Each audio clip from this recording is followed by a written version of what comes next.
तत्वबोधो भिधीयते। हमने तत्वबोध के अंतर्गत आत्मा शब्द की परिभाषा देखी थी।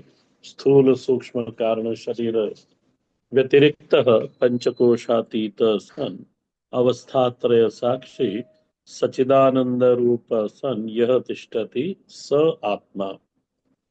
आत्मा की इस परिभाषा को जब साधक ने शिष्य ने सुना, उसने भगवान भाष्यकार से कहा कि महाराज मैं कुछ जानता नहीं, न स्थूल शरीर क्या होता है, सूक्ष्म क्या होता है, कारण क्या होता है।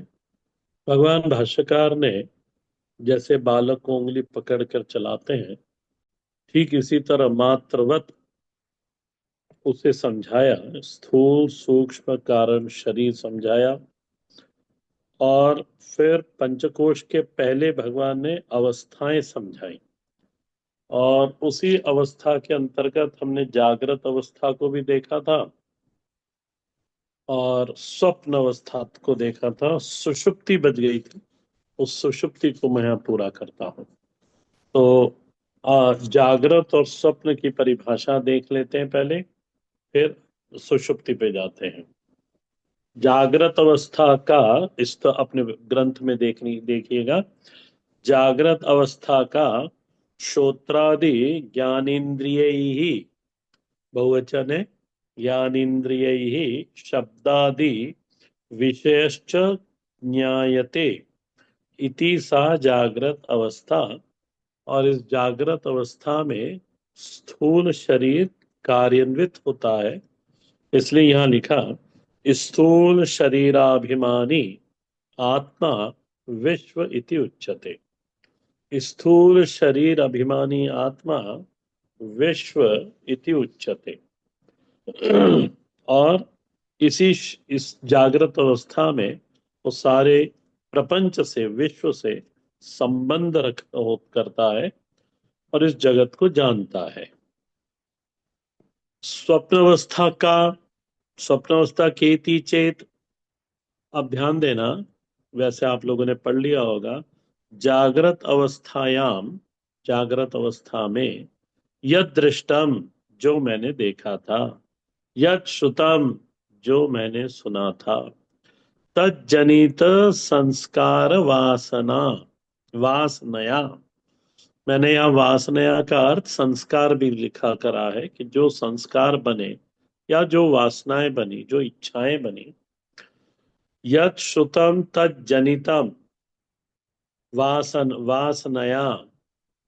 फिर क्या होता है, बोले निद्रा समये, बोले निद्रा समये यह प्रपंच प्रतीयते सा स्वप्न अवस्था। और ये मैंने आपको कहा था कि जो जागृत है वो अ, द्रव्य की लीला है वहां पर। पंच महाभूतों, भूत जो द्रव्य है, उनका सारा पसारा है जागृत अवस्था में। ऑन द अदर हैंड, स्वप्न अवस्था के अंदर हमारी जो हृदय, हमारे अंतःकरण में जो वासना बनी, जो संस्कार बना, जो इच्छाएं बनी, वो स्वप्न अवस्था में वासना का, वासनामय प्रपंच, ऐसा नहीं बोले तो ठीक रहेगा। वासनामय जो प्रपंच बना, यद दृष्टम यद श्रुतम तद जनितम वासनया, निद्रा समय यह प्रपंच प्रतीयते सा स्वप्नावस्था। तो स्वप्न में वासना का स्फुरण है, वहां पे द्रव्य नहीं है, पर वासना की लीला है वहां पर। जो हमने जागृत अवस्था में हमने देखा था, सुना था, द्रव्यों के बारे में, द्रव्यों को, वो सब स्वप्न अवस्था के अंदर स्फुरण हुआ। तो ये स्वप्न अवस्था थी। और सूक्ष्म शरीर अभिमानी आत्मा तेजस इति उच्यते। तेज की प्रधानता के कारण, प्रकाश की प्रधानता के कारण, भान और ज्ञान की प्रधानता के कारण विषय द्रव्यात्मक वहां नहीं है, भानात्मक है, ये मैंने बताया था। इस तरह से तेज की प्रधानता, क्योंकि आत्मा के तेज में ही हम स्वप्न को देखते हैं, इसलिए वहां पे तेजस है। आत्मा का नाम क्या है? तेजस इति उच्यते। अब देखिए सुषुप्ति अवस्था, तो पहले परिभाषा देख लेते हैं। अतः, या अथ का शब्द आया अब, नाउ। अतः सुषुप्ति अवस्था क्या है? तो परिभाषा में तो भगवान भाष्यकार ने लिखा, अहम किमपि न जानामि, मैं कुछ नहीं जानता। वहां पे मेरा कोई अनुभव नहीं, परंतु हाँ, एक अनुभव है। बोले क्या? बोले सुखे न मया, सुख के द्वारा, सुख सुख से मैंने निद्रा अनुभूयत इति सुषुप्ति अवस्था कारण शरीर अभिमानी आत्मा प्राज्ञ इति उच्यते। देखते हैं इसको, तो आप देखिएगा यहां पे सुषुप्ति अवस्था में जो पहला पॉइंट बनेगा वो ये रहेगा कि न बाहर प्रपंच है, न भीतर प्रपंच है। प्रपंच की स्थिति यहां नहीं है। इसलिए फिर परिभाषा क्या बनी सुषुप्त की? सुष्टु रूपेण सुप्ति, सुष्टु रूपेण सुप्ति, बहुत अच्छी प्रकार से सोया। न वहां पे द्रव्यात्मक जगत था, न वासनात्मक जगत था, न द्रव्य से बना कोई प्रतीति थी, न वासना से बना प्रपंच की प्रतीति थी। ये स्थूल शरीर का भी यहाँ पे व्यतिरेक हो गया, सॉरी, सूक्ष्म शरीर का भी यहाँ पे व्यतिरेक हो गया। व्यतिरेक हो गया नहीं, हट गया यहाँ पर। प्रपंच शून्यता की स्थिति है ये। इसलिए पहली पंक्ति जो लिखी भगवान ने, वो कहा अहम किमपि न जानामि, मैं कुछ नहीं जानता, मुझे कुछ ज्ञान नहीं हुआ। और ये एक ऐसी अवस्था है, आप लोग सब इस पे एग्री करोगे, एक ऐसी अवस्था है जो सारे भोगों से ज्यादा सुखदाई है। देखो, विचार करो इसको। सारे भोगों से, जितने भी भोग हैं, उस जितने भी भोग, उसमें काम भोग सबसे बड़ा, सबसे कठिन और सबसे ज्यादा वो माना गया है। जैसे भगवान भगवान भाष्यकार ने भज गोविंदम में उसी का ही नाम लिया कि सबसे बड़ी वासना और कठिन वासना और ऐसी जो जाती नहीं जल्दी, तो उससे भी, उसमें भी जो भोग की प्राप्ति होती है, उससे भी अधिक सुख की प्राप्ति हमें इस सुषुप्ति अवस्था में होती है। इसलिए मनुष्य सोने में बड़ा आनंद होता है, उसको सुला दो, उसको बड़ा सुख मिलता है उसमें, क्योंकि आत्मा वहां प्रात्म्य स्थिति में है ना। आत्मा के बिल्कुल निकट होता है जीव, ऐसा थोड़ी देर समझ लो इसको। ऐसी अवस्था, ऐसी अवस्था है कि सारे भोगों से ज्यादा ये सुखदाई है। प्रपंच न प्रतीयते, अप्रतीति रूप है, अभान स्थिति है। वो अभान में चला गया। कौन? वो जो जीव है, वो अभान में चला गया।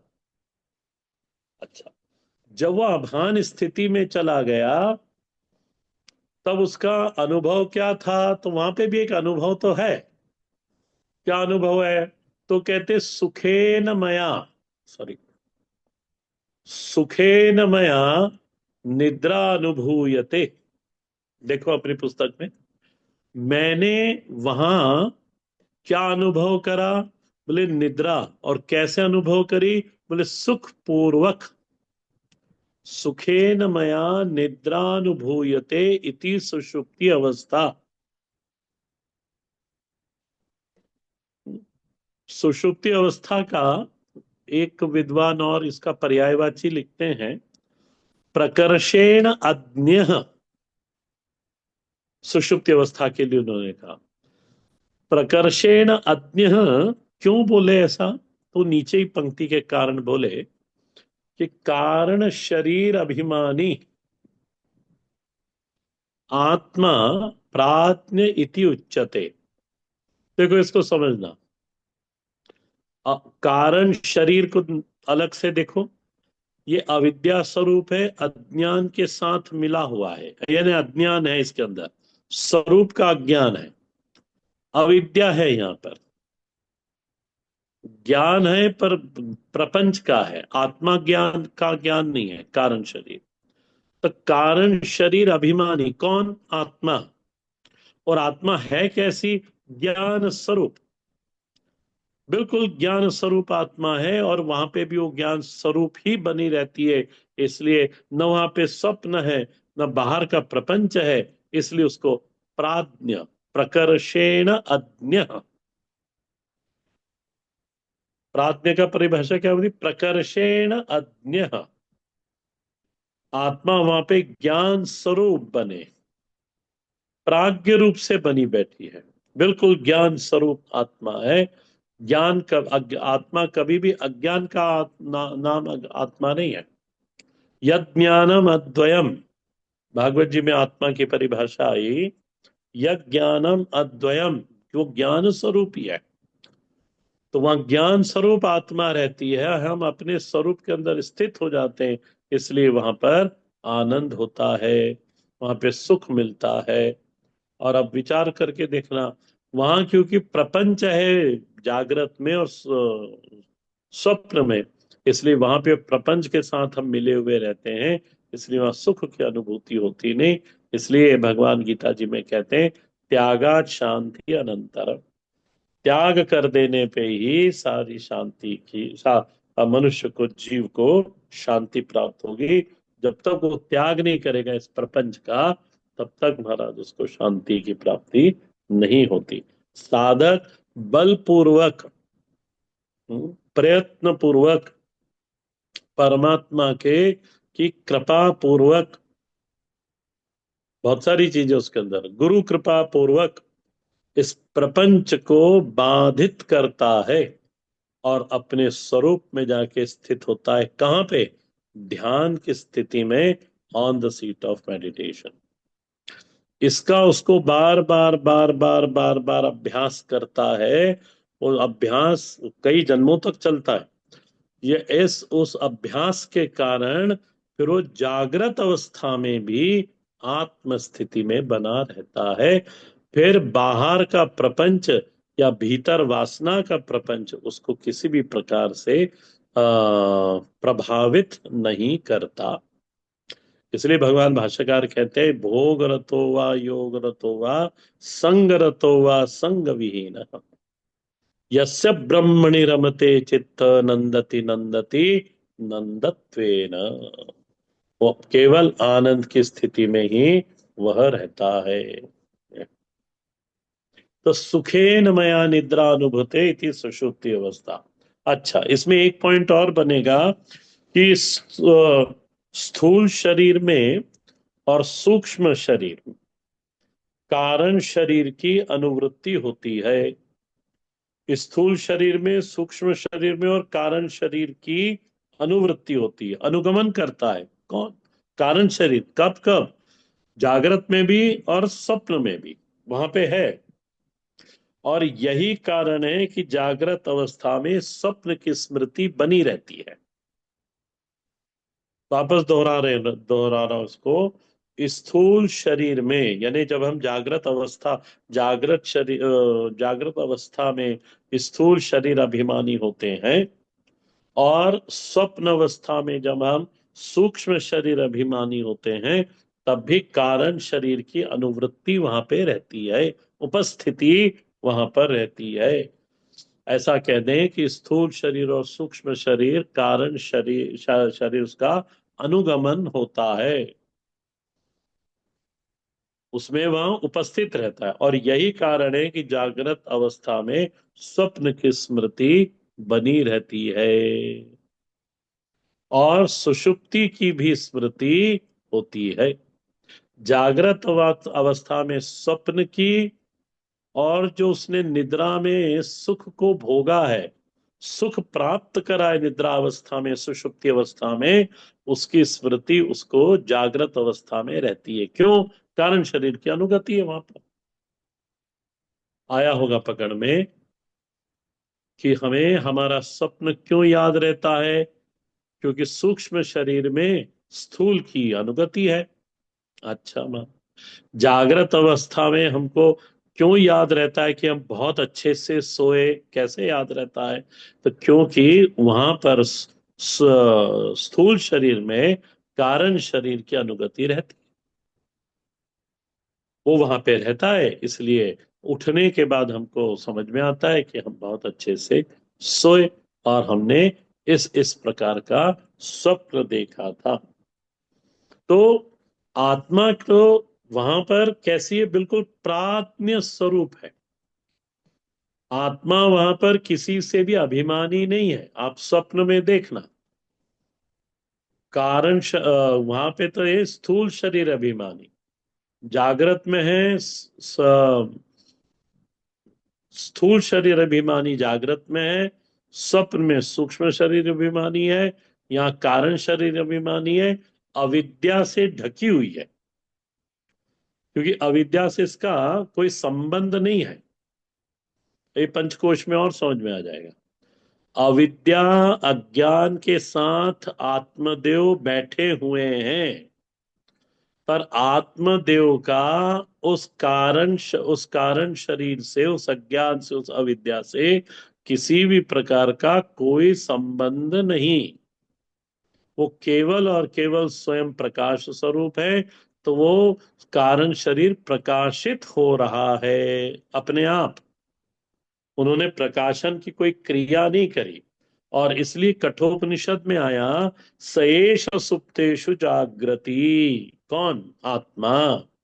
सएष सुप्तेषु जागृति कामम कामम पुरुषो निर्मिमाण तदेव शुक्रम तद ब्रह्म, तदेव शुक्रम तद ब्रह्म, तदेव अमृतम उच्यते। उसी को ही अमृत ऐसा कहते हैं, जो सोते हुए भी जागृत रहता है। सयेषु सुप्तेषु जागृति। तो ये हो गया आपका। इसमें कोई प्रश्न हो तो जरूर आप पूछ लेना। ये समझ में आया कि नहीं, पहले एक बार और अच्छे से सुन लेना कि सूक्ष्म शरीर के अंदर आत्मा बिल्कुल अपने ज्ञान स्वरूप में, अपना स्वरूप में ही स्थित रहती है, ढकी हुई है। आप इसको कहीं कोई दूसरे विद्वान से सुनते होंगे तो ऐसा भी कहते होंगे कि तमस से आच्छादित रहती है। या तमस का अभिप्राय क्या लेना? कारण शरीर। कि कारण शरीर से आच्छादित होने के कारण सुषुप्ति अवस्था में आत्मा अपने स्वरूप में होती है, प्रपंच नहीं होता।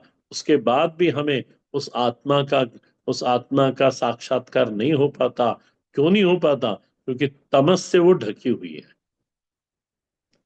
जो अविद्या रूपी तमस है, अज्ञान रूपी तमस है, उससे वो ढकी होने के कारण हमारा साक्षात्कार होता नहीं। महाराज जी जब हमको पढ़ाया करते थे, पूरी शंकराचार्य जी आचार्य जी, तो हमको कहते थे कि जागृत में सुषुप्ति की अनुभूति करो। मुझे तो बिल्कुल समझ में नहीं आता था, पर वो हमेशा कहते थे कि जागृत अवस्था में सुषुप्ति की अनुभूति हो, वही समाधि है, वही ध्यान है। श्रेष्ठ ध्यान वही है कि जागृत अवस्था में आपको सुषुप्ति का अनुभव होना चाहिए। तो अब जब जागृत अवस्था में सुषुप्ति का अनुभव होगा, तो यहाँ पे ये बात नहीं आएगी कि सुखे न मया निद्रा अनुभूयते, ये चीज नहीं आएगी। वहां तो फिर तमस से का भी हम अतिक्रमण करके केवल और केवल आत्म स्वरूप में ही स्थित रहेंगे। यदि आपको समझ में आ रहा हो तो, कि श्रवण मनन निधिध्यासन के बाद, या निधिध्यासन की गहरी अवस्था बनेगी वो, कि हम श्रवण मनन करके, साधना करके, देवानुग्रह करके, गुरु अनुग्रह का प्राप्त करके, शास्त्र अनुग्रह का प्राप्त करके, स्वयं की कठिन साधना स्वयं के यम नियम के द्वारा हम उस अविद्या का नाश करते हैं, श्रवण मनन के द्वारा। और नियम के द्वारा, यम नियम से हम उस अविद्या रूपी जो तमस है उसका हम उसका हम अतिक्रमण करते हैं। कहाँ? ध्यान अवस्था में। और फिर आत्मा के साथ एक हो जाते हैं। यही मूल ध्यान है। मूल और श्रेष्ठ योगी लोग हो, जो ज्ञानी लोग हैं, वो इसी तरह का ध्यान करते हैं। और यही ध्यान श्रेष्ठ है। इसलिए स्वामी जी हमको कहा करते थे, महाराज जी, कि जागृत में सुषुप्ति का अनुभव करो।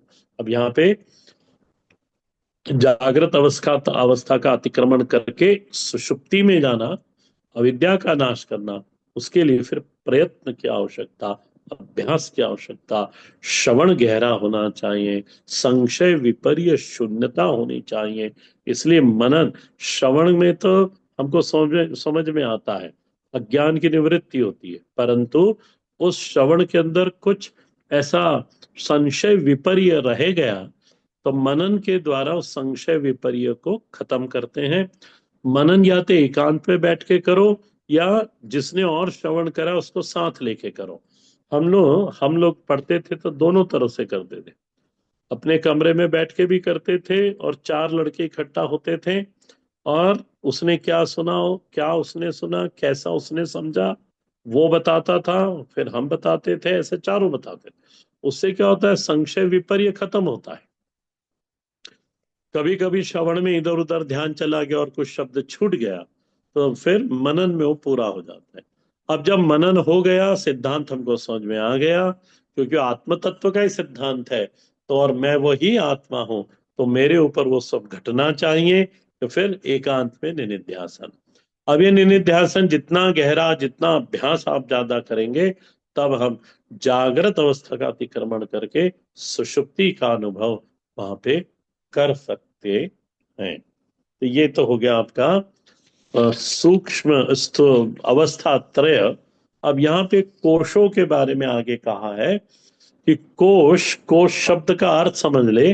कोश यानी आवरण, कोश यानी म्यान। यदि आपने तलवार और म्यान देखी होगी, तो उसको म्यान को संस्कृत में मंजूषा बोलते, मंजूषा, जो छिपा देती है। मंजूषा जो छिपा देती है, जिससे तलवार मिल जाती है, तलवार का संबंध म्यान के साथ बना रहता है। परंतु तलवार में म्यान का असर कुछ नहीं आता, वो किसी भी प्रकार का विकार उसमें नहीं होता, पर वह म्यान तलवार को छुपा देती है। उसको कहते कोश। कोश यानी आवरण। रत्न कोश से भिन्न होते हुए भी, ध्यान देना, उदाहरण दे रहा हूं मैं ये। रत्न, रत्न ने, एक हमने, आपके पास कोई हीरा होगा या कोई मणि होगा, तो उसको आपने रुई में रखते हैं, और रुई में रख के फिर उसको डिब्बी से बंद कर देते हैं। तो ये हो गया रत्न कोश। तो रत्न कोश से रत्न भिन्न है। वो रुई और जो डब्बी है वो कोश हो गया, और उसके अंदर रखा गया रत्न है। तो रत्न कोश से रत्न भिन्न रहते हुए भी, रत्न का रत्न को खोजने का अनुसंधान करना, तो यही कोशों में जाना पड़ेगा आपको। रत्न का अनुसंधान जब आप करोगे, खोजोगे उस रत्न को, तो आपको कोशों को पहले समझना पड़ेगा, और उसके बाद फिर हम रत्न के पास जाएंगे। इसलिए यहाँ पे पंचकोश विवेक की बात कही गई है। सीधा संबंध कोश के साथ होता है, आत्मा का ढकी रहती है। सो पंचकोश का विवरण इसलिए क्योंकि आत्मदेव इन्हीं में ही छुपे बैठे हैं। जो इस संसार का मूल रत्न है, जो इस संसार का सार तत्व है, वह रत्नों का जो रत्न आत्मा है, वह इस कोश में या इन कोशों में छुपा बैठा है। और इसीलिए हमको कोश का अनुसंधान व कोश का विवरण करना है तो सबसे पहले नामोल्लेख कर देते हैं। पंचकोशा पंचकोशा के ये पंचकोश कौन कौन से होते हैं, तो उन्होंने कहा अन्नमय, प्राणमय, मनोमय, विज्ञान मनमय, आनंदमयश्चेति, च इति, आनंदमयश्च इति, ये 5 कोश हो गए। अब इसमें एक चीज ध्यान रखना कि यहाँ पे सब में मय मय लगा हुआ है, अन्नमय, प्राणमय, मनोमय, विज्ञानमय, आनंदमय। तो ये मयत प्रत्यय होता है, संस्कृत में एक मयत प्रत्यय होता है, और ये जब जुड़ जाता है तो वो प्रचुरता के अर्थ में होता है। अन्नमय यानी अन्न से भरा हुआ, प्राणमय प्राण से भरा हुआ, माने वहां पर अन्न की प्रचुरता है और वहां पर प्राणों की प्रचुरता है, और वहां मन के विचारों की प्रचुरता है। वहां विज्ञान में बुद्धि के विश्लेषण की प्रचुरता है। आनंदमय में आनंद की प्रचुरता है। ये तो मय शब्द का अर्थ, पहला दो अर्थ होते हैं इसके। पहला अर्थ होता यहाँ पे तो इस ग्रंथ में प्रचुरता के अर्थ में ही आपको लेना है। जैसे मृणमय, मृणमय का अर्थ क्या हुआ, घट, जो मट्टीमय है, मट्टी से बना हुआ है, मट्टी ही है। जैसे रामचरितमानस में आता है स्वर्णमयी लंका, जो स्वर्ण से बनी हुई है।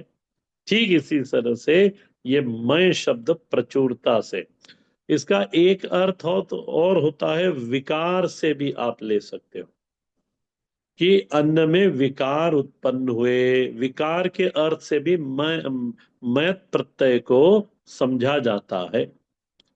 विकार कैसे हुआ, तो अन्न का रस बना, तो अन्न से विकार हुआ, अन्न में वो रस बना। रस का विकार हुआ तो रक्त बना, रक्त से मज्जा, फिर रक्त अन्न का ही विकार हुआ तो मज्जा बनी, फिर मांस बना, फिर वीर्य बना, फिर रज बना, फिर शरीर की उत्पत्ति हुई। इस तरह से अन्न में अनेक प्रकार के विकार उत्पन्न हुए, तो उन विकार को बताने के लिए ये यहाँ विश्लेषण किया गया। तो दो अर्थों में लेना, पर मैं यहाँ पे आपको ज्यादातर मैं यानी प्रचुरता के अर्थ में ही इससे हम समझेंगे। मैं तो विकार केवल आपको एक उदाहरण देके बता दिया कि आप में अन्न में अनेक प्रकार के विकार हुए और शरीर की प्राप्ति हुई, इसलिए इसका मयत प्रत्यय का एक विकार भी अर्थ लिया जाता है। आप प्रचुरता से लेना। अब मैंने पंच कोशों के नाम तो बता दिए और उसमें आपको मयत प्रत्यय भी बता दिया।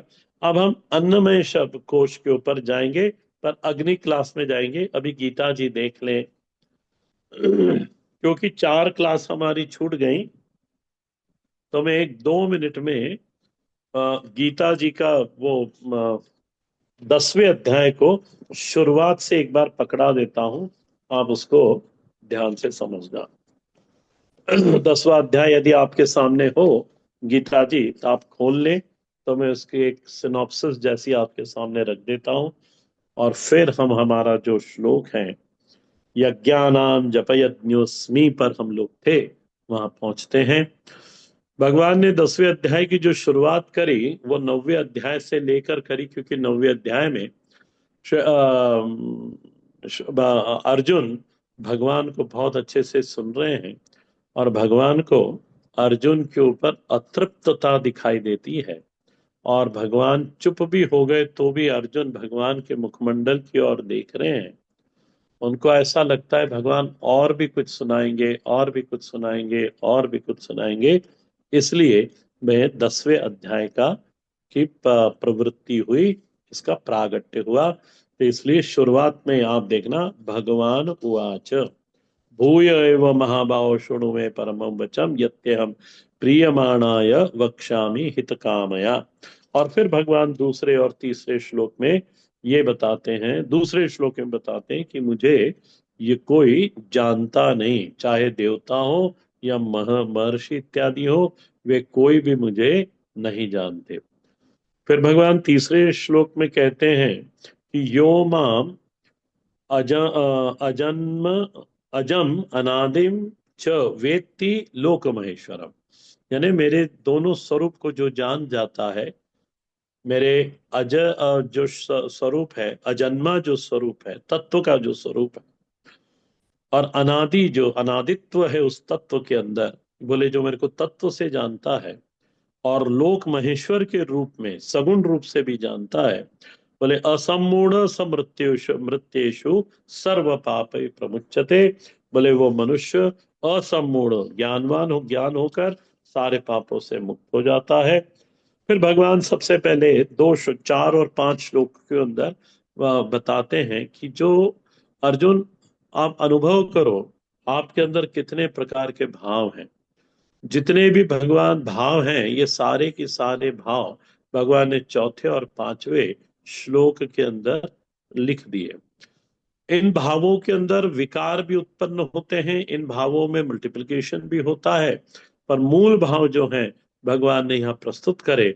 और अब ये बताया कि जितने भी भाव है, भवंती भाव भूतानाम मत्तम एव पृथक विदः।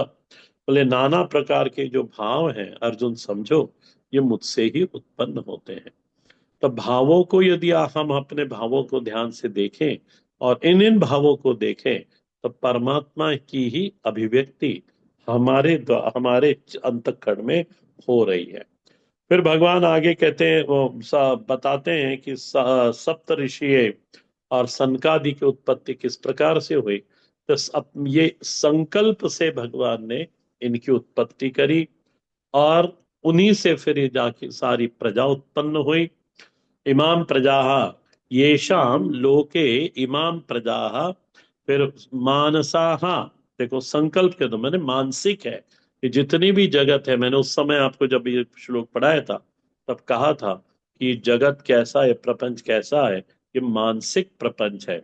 और किसके मानसिक प्रपंच है? तो परमात्मा का ये मानसिक प्रपंच है।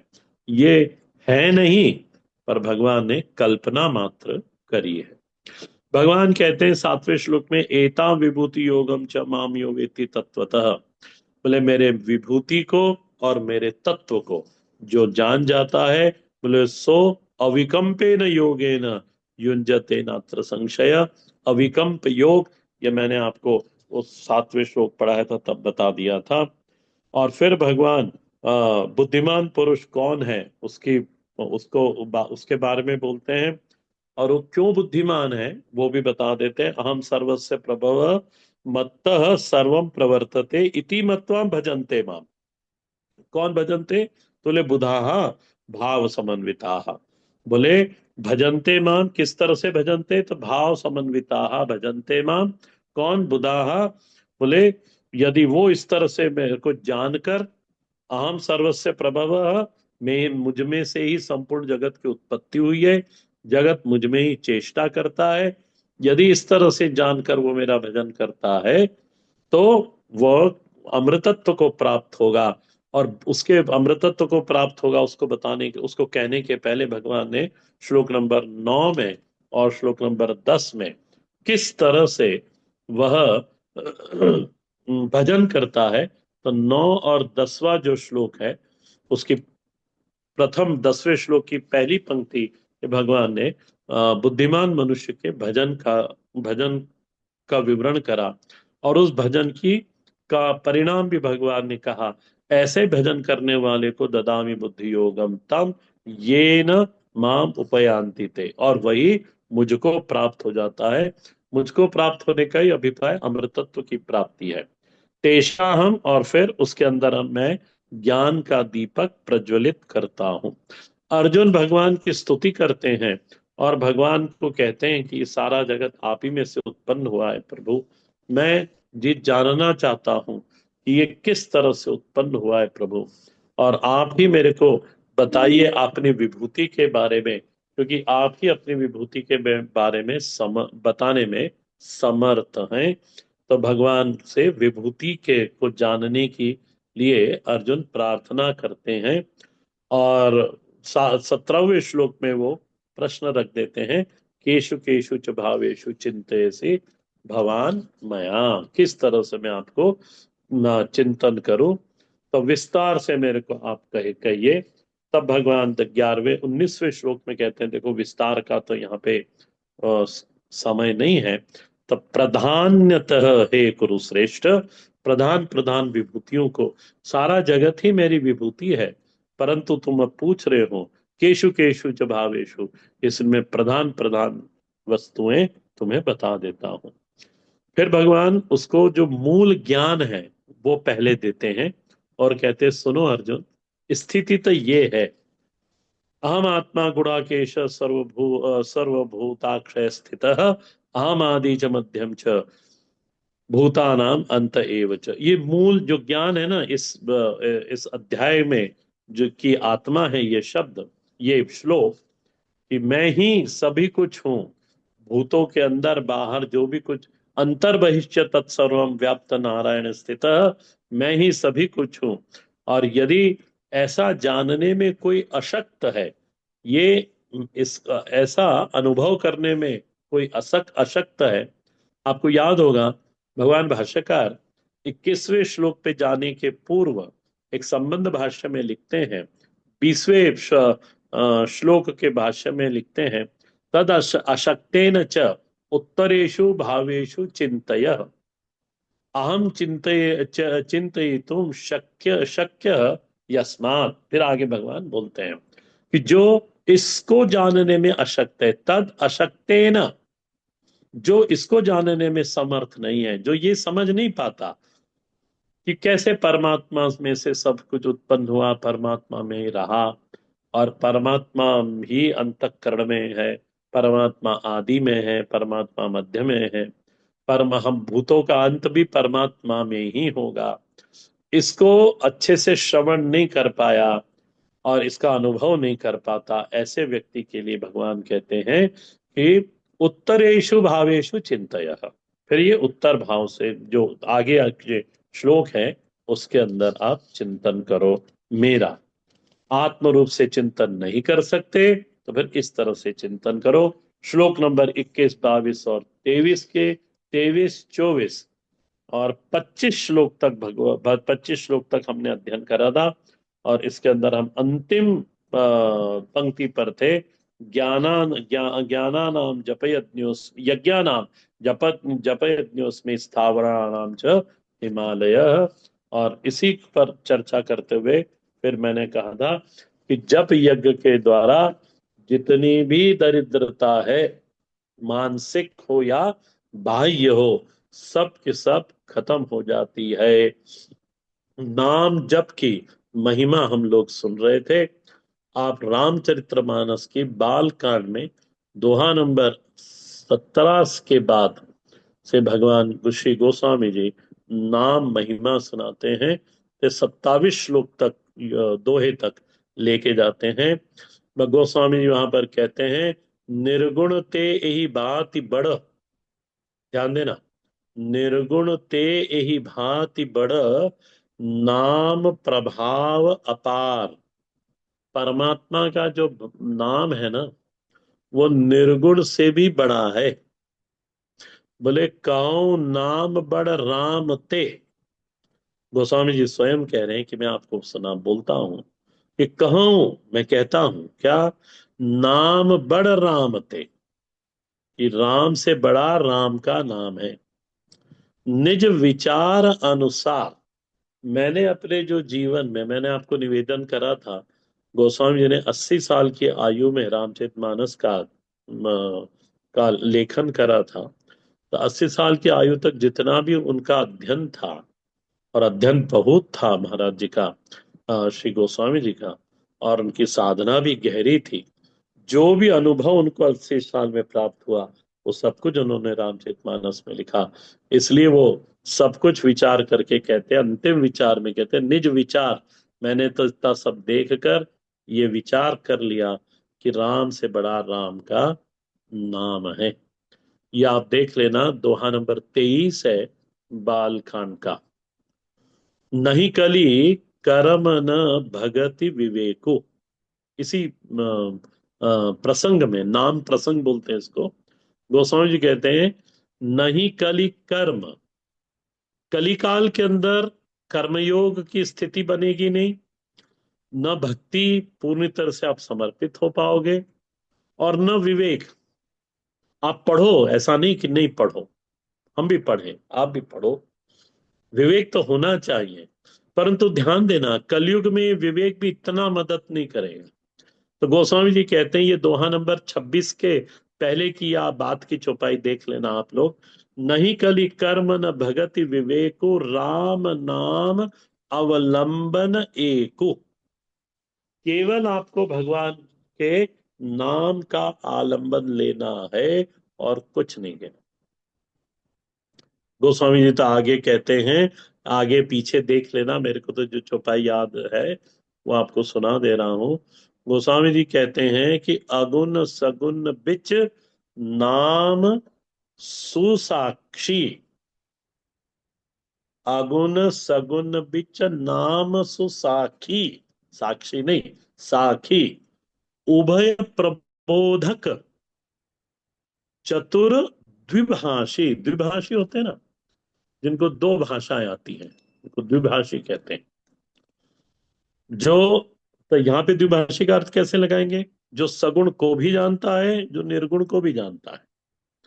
इसलिए गोस्वामी जी ने क्या लिखा, अगुण सगुण बिच नाम साक्षी, सुसाक्षी है ये, नाम साक्षी है।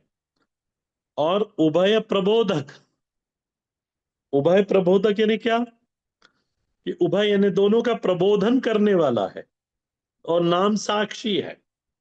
तो पहला देख लें हम लोग, सगुण का देख लें। तो सगुण, जैसे हमारे हृदय के अंदर राम शब्द आया, तो हृदय में छवि क्या आती है? कोदंडधारी राम, भगवान श्री सीता जी के साथ, दक्षिणो लक्ष्मणो यस्य वामे च जनक, ये छवि आ जाती है। तो हम कहते हैं हाँ यही राम है, यही राम है। तो साक्षी, नाम साक्षी है। राम का नाम लिया तो राम की छवि हमने पेंट कर दी, कि भगवान ऐसे दिखते हैं। तो नाम से सगुण परमात्मा की छवि बन जाती है। और साक्ष्य कौन देता है? नाम। वो कहना हाँ ये ऐसे ही है। अच्छा, अगुण देख ले। राम का जप करते करते करते करते करते करते करते जब राममय हो जाए, और क्योंकि तब हमने राम को देखा नहीं, तो हृदय में जिस तरह से भी भगवान प्रकट होंगे उस समय, तो नाम वहां पे साक्ष्य देगा कि हाँ यही, ये यही है, मैं देखे हुए इनको, जो तूने जो तेरे हृदय में प्रकट हुए, चतुर्भुज भगवान। ध्रुव की कथा यहाँ पे याद करना। ध्रुव को मंत्र दिया था, 12 अक्षर, 12 अक्षरी मंत्र दिया श्री नारद जी ने, और उन्होंने भगवान की कोई छवि वगैरह देखी नहीं थी। पर भगवान नाम जप कर, वो मंत्र का जप करते करते करते चतुर्भुज नारायण उनके हृदय में आ गए, और वो उस चतुर्भुज नारायण से एक हो गए। तो नाम ही प्रबोध करता है, यानी प्रबोध करना यानी क्या, हृदय के अंदर कहता है हाँ हाँ ये यही है, यही है जिनका तू नाम ले रहा है, और जो तेरे हृदय में आके प्रकट हुए, बोले ये यही है। इसलिए अगुण सगुण बिच नाम सुसाखी, उभय प्रबोधक, चतुर द्विभाषी। दुभाषी यानी ये आपको सगुण चाहिए सगुण से मिला देगा, निर्गुण चाहिए निर्गुण से मिला देगा। तो ये जप यज्ञ है। इसलिए भगवान के नाम का आश्रय तो लेना ही चाहिए। महाराज जी एक कथा सुनाते थे, मैं सुना देता हूँ आपको। मैं सोच, क्या पता पहले भी सुनाई होगी या नहीं सुनाई। एक बार एक बड़ा अनपढ़ व्यक्ति था, ज्यादा यानी पढ़ाई लिखाई बिल्कुल नहीं करी हुई थी, उसको अक्षर ज्ञान भी नहीं था। वो एक महात्मा के पास गया।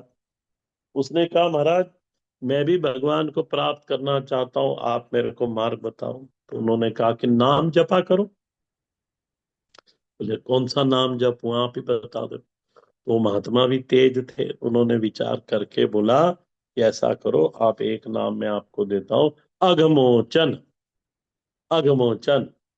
तो बोले ठीक है। बोले इसका अर्थ बता दो। बोले अघ यानी पाप, मोचन यानी छुड़ाने वाला, जो सारे पापों से छुड़वा देता है उसको कहते हैं अघमोचन। वो जगह महाराज बड़ी कृपा करी आपने। बोले अब मैं एकांत में जाकर, वो बड़ा गुरु भक्त था, तो मैं इस नाम का जप करूंगा। अब महाराज वो एकांत ढूंढते या घर जाते जाते जाते जो गया, तो जो अघमोचन था तो भूल गया।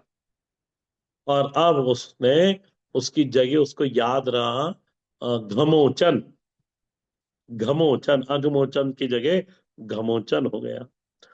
अब वो गम जपने लगा महाराज, घमोचन घमोचन घमोचन घमोचन घमोचन घमोचन, और लय लगी उसको उस नाम की। तो भगवान वैकुंठ में श्री लक्ष्मी जी के साथ बैठे थे। अब वो नीचे देख के मुस्कुराते हैं, बार बार नीचे देखें और वो घमोचन घमोचन बोले थे, मुस्कुराते हैं भगवान। लक्ष्मी जी ने पूछ लिया क्या हुआ, क्यों मुस्कुराते हो, कुछ हुआ है? उन्होंने कहा नहीं नहीं कुछ ऐसा। बोले नहीं बताओ, कुछ तो हुआ है जब तो न मुस्कुरा रहे हो नीचे देख के। बोले एक मेरा भगत है, एक नया नया भगत है, उसने मेरा नया नामकरण करा। तो बोले वो क्या नाम करण करा उसने? अब बोले वो तो तुम जाके देख लो। तो महालक्ष्मी ने कहा कि नहीं मैं अकेले नहीं जाऊंगी, तुम भी चलो। गए, भगवान आए। भगवान को वैसे भी आना था उसको, उस पर अनुग्रह करने के लिए। भगवान आते हैं। तो भगवान ने कहा देख, लक्ष्मी को कहा कि देख मैं तो नहीं जाऊंगा वहां, तुम जाके पूछ लो, मैं तो जाऊंगा जब जरूरी होगा तो। बोले फिर तुम? बोले मैं खड्डे में बैठा हूं। तो बैठ गए खड्डे में। गई लक्ष्मी। लक्ष्मी जी ने कहा किसका नाम रट रहे हो? घमोचन घमोचन घमोचन घमोचन। अब देखो, जब भगत लय लगी हुई हो उसको नाम की, और वो नाम जप रहा हो, तो उसमें कोई डिस्टर्ब करे तो उसको बिल्कुल पसंद नहीं आएगा। तो दो तीन बार महालक्ष्मी ने पूछा कि किसका नाम जप रहे हो, कौन है गमोचन गमोचन? तो उसने गुस्से में कह दिया तेरा कसम। तो लक्ष्मी जी बोलती अच्छा, तो जान गए मेरे को, नाम में इतनी सिद्धि होती है। तो लक्ष्मी जी ने फिर पूछ लिया कहाँ रहता है ये, कहाँ है ये? बोले पड़ा होगा कोई खड्डे में।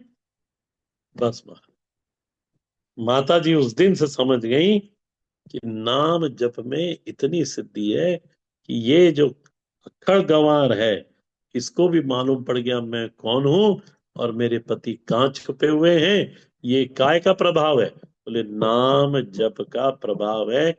इसीलिए गोस्वामी जी वहां लिखते हैं उल्टा नाम उल्टा नाम जगत जन जान, उल्टा नाम जगत जन जाना, वाल्मीकि भय ब्रह्म समाना।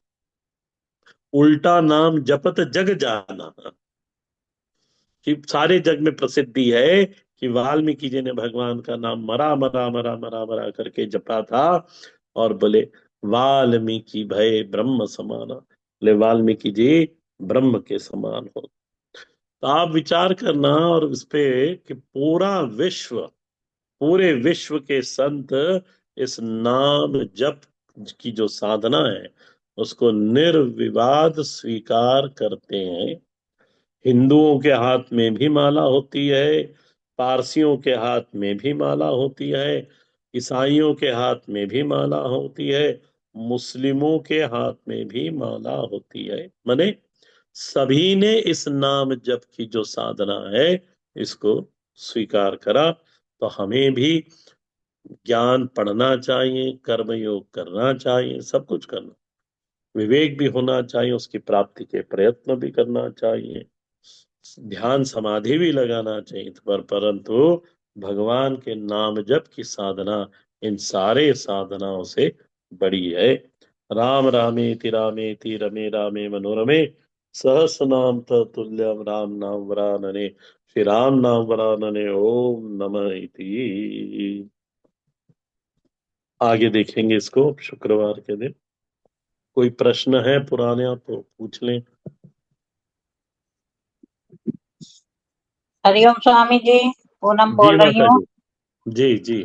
स्वामी जी, एक प्रश्न है, कुछ एक क्लास चल रही थी उसमें स्वाध्याय की, तो उसमें आपस में डिस्कशन चल रहा था कि वासना वासना को क्षीण करने का क्या उपाय है, वासना कैसे क्षीण होगी, खत्म होए वासना है तो आप इसका। मैंने तो कहा भाई भोग लेनी चाहिए। मैंने कहा भाई भोग के खत्म कर दो उनको धीरे धीरे, उसको दबा तो सकते नहीं है। तो विवेक के द्वारा अभी तो आप बताइए इसका सही आंसर क्या होगा। देखो, ये मेरी क्लास की तो चर्चा नहीं है ना। नहीं नहीं, आपकी नहीं है, ऐसे हाँ, जनरल।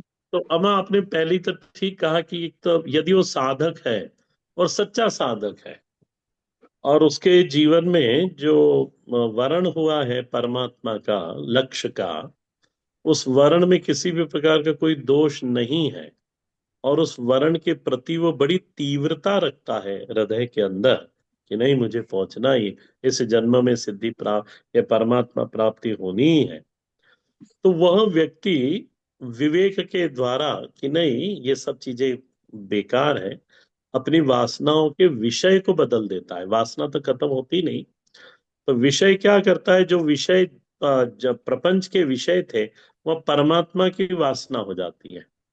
महाराज जी हमको कहते थे कि देखो, वासना खत्म तो नहीं करना का होती, उसके विषय को सब्स्टिट्यूट कर सकते हैं।